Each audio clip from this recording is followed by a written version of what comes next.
रहमतुल्लाहि व बरकातुहू। यूपीएस के AB4 कार्ड की चार्जिंग सेटिंग के हवाले से आपसे कुछ शेयर करना चाहता हूँ।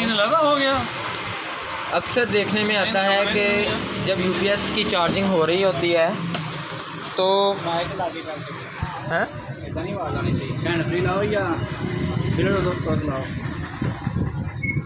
उसको डिस्कनेक्ट नहीं जल्दी से करवाया जाता। बैटरी ओवर चार्जिंग होती रहती है और जिसका नतीजा ये निकलता है कि बैटरियां जल्दी ख़राब हो जाती हैं।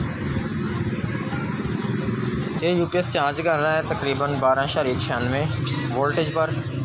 ये जनाब इसकी वोल्टेज बड़े थे, अब दोबारा से कम हो गए क्योंकि ये ऑटोमेटिकली काम कर रहा है। आहिस्ता आहिस्ता वोल्टेज बढ़ रहे हैं।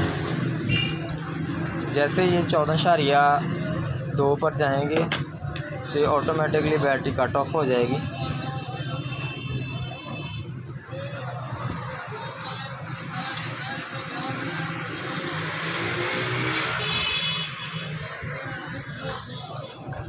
हाँ जी, 14.08, 10, 12, 14, 15,